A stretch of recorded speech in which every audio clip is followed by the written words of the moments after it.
As a real quick introduction and disclaimer, I needed to correct two of the errors in the original video. One of them is that strawberries are not an aggregate fruit. They are an accessory fruit. I got the A right, but I messed up the rest of the word. These little tiny dots on the outside are actually the fruit. They're called achenes. They're the same kind of fruit that is found in sunflower seeds. And the red part of the fruit is not an aggregate fruit, it is an accessory fruit. So I apologize for the wrong word there.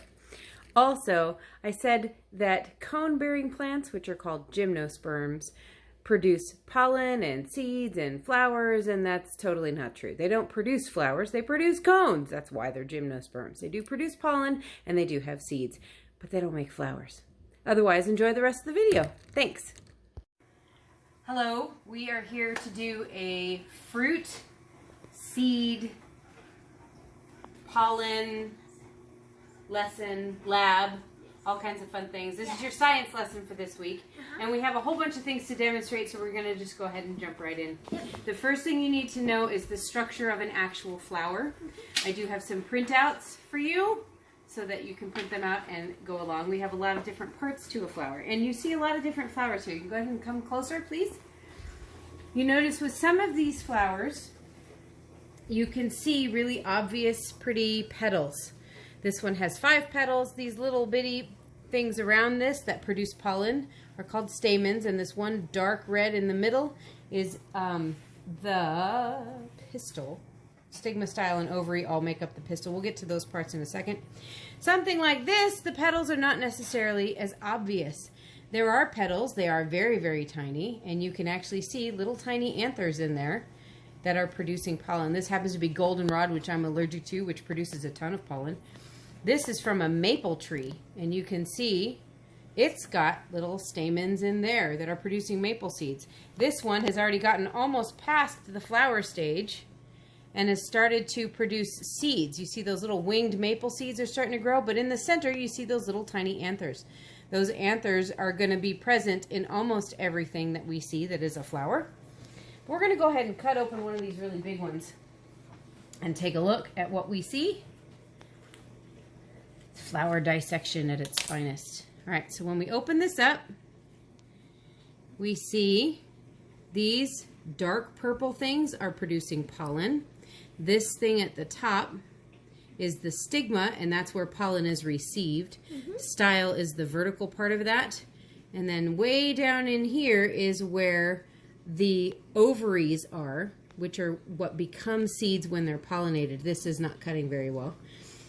If we look at this carnation, we take it apart, we start to see these little stamens down in there, and then the stigma on this one is really long, and that's to get outside those pretty petals. And then down underneath here, we see this swollen ovary, and inside that are all the little ovules that become seeds. Now on some flowers, like this one, that we're going to try and cut open here, the ovary is actually underneath the flower itself. So if you look at these petals, these dark specks on this one, just like the dark specks on this little violet, are actually seen in ultraviolet light by bees. They're like landing lights that tell them where to come and find the pollen and the nectar, which is kind of cool. Our anthers and filaments that form the stamens. We have the top part, which is, this is actually 3 separate stigma, style, and the ovaries way down here below the actual flower. And you can see a whole bunch of seeds in there. Now, lilies are unique because the fruit that they form is actually a dried capsule. Now, this capsule happens to be empty, but it is a dry fruit that produces a bunch of dry seeds. And that is a capsule fruit. And there's a lot of the lily family produce this. We need to know the parts of these different flowers because this is a pear blossom. Because knowing how many petals and how many stamens and anthers help us to identify it. But also, these parts are going to come in handy later when we talk about ovaries and ovules, when we talk about the receptacle, which is the swollen part underneath the flower, this little bulbous part right there, that's actually the receptacle, and in many cases that is what is actually becoming the fruit. So if we look at something like an apple is a pome fruit, which means that it's dry and papery on the inside. You never want to eat the core because it tastes papery, right? This outer line right here is the actual fruit. You can see in here we actually still have some stamens from the flower. The flower is on this side, and this is the receptacle that has become the accessory fruit. So this was the ovary with the ovules inside it that became the seeds, and all this flesh on the outside of it was the receptacle that became additional fruit. The plant produces something sweet and yummy so that things eat it and distribute its seeds everywhere. We have lots of different kinds of fruit. With a strawberry, it's kind of cool because the fruit itself are these little itty-bitty tiny seeds. This is the fruit. It has a fruit around it and a seed inside it. So where did this big fleshy pile come from?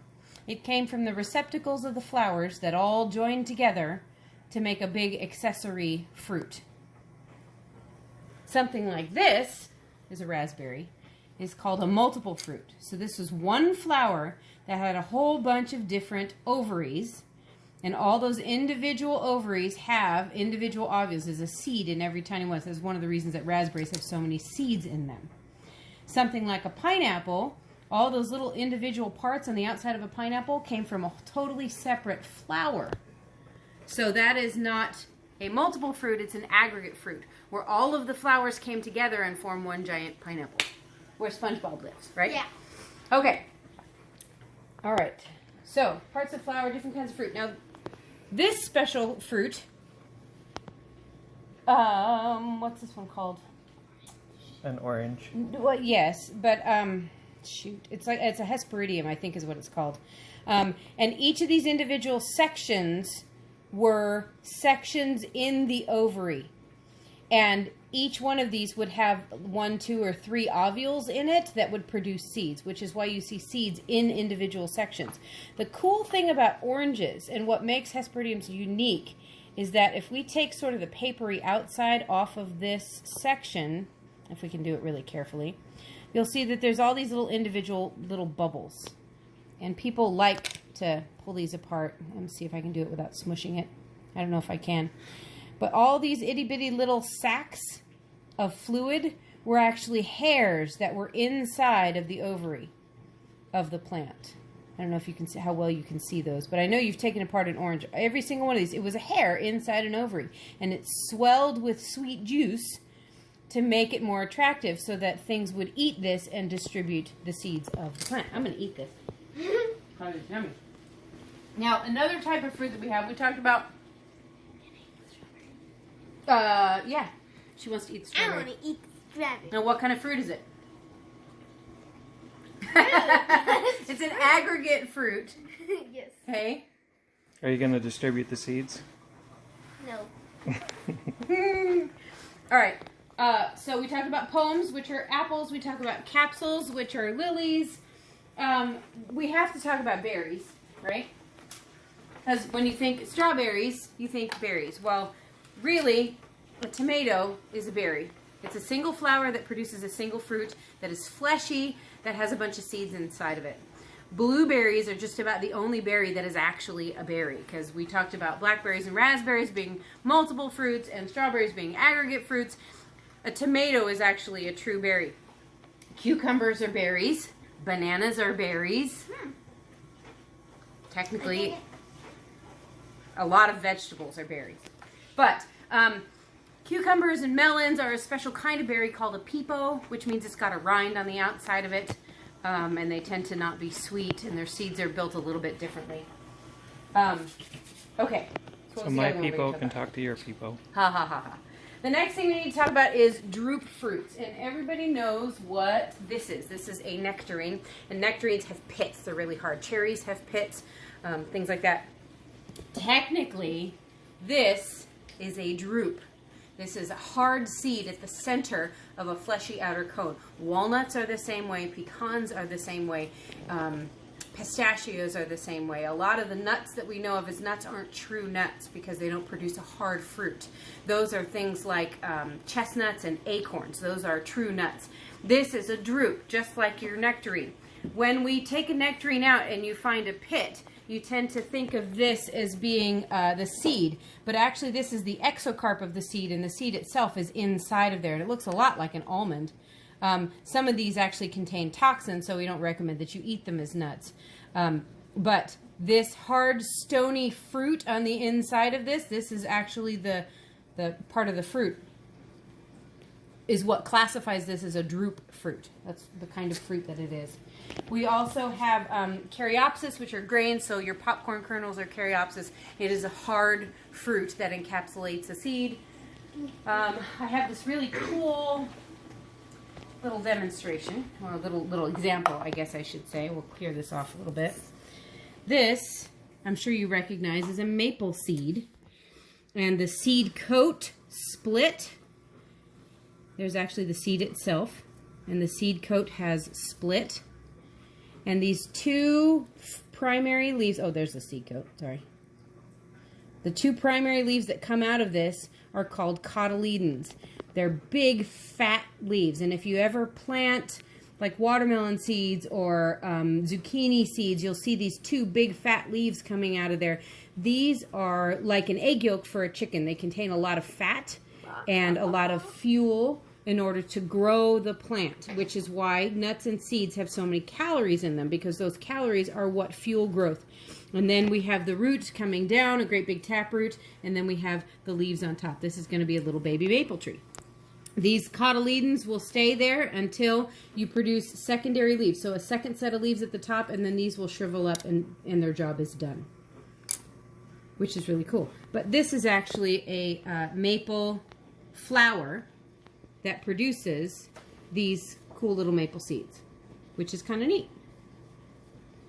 Okay, this is a cone from a juniper, and inside cones are the seeds. The flowers of pine trees are a little bit different, but sometimes you can actually see in the height of summer that the top cones at the top of a tree are producing a lot of pollen, and the cones at the bottom tend to be like these big female cones. I have an example here of a bigger pine cone, and these tend to be, they are the female cones. And I don't know if I can actually get a seed out of this one. I've had this one around for a long time. Oh, that might be a seed right there. So the seeds actually come out of the pine cone. And that's what squirrels are doing when they chew apart pine cones. They're actually trying to get to the seeds. Pine nuts come from pine cones, great big pine cones. And cones are a little bit different, but they do have flowers, and they do produce pollen, and they do have ovaries, and they do make seeds and fruit. Those little pine nuts are the fruit at the bottom of this seed. Coconut! Lizzie wants to break open this coconut real quick. I did want to show you one last flower. When you see a big multiple flower like this, you tend to try and look in the center to try and find those anthers, and you know what? They're not there. Do you know why they're not there? Here, back up the camera a little bit. If we pull out one of these flowers, each one of these is an individual flower. And if you open these up, you will actually find a little bitty anther and a little bitty stamen. And that's why flowers like this produce giant seed heads that are full of seeds, because each one of these is an individual flower that gets pollinated and produces a seed. If you've ever grown sunflower seeds, you see that big giant seed head that's totally full of sunflowers. That's because each individual one of these is a separate flower, or a separate flower that with a separate seed. Okay, so the last thing we're going to do is try and break open this coconut. Yeah! Now, when I was in the tropics, there is one weaker one, a weaker eye. Out of the three. Out of the three. And you're supposed to use a corkscrew. I didn't actually do that. The other thing that you can do, I can find my big knife, which is, of course, in the dishwasher. Knife!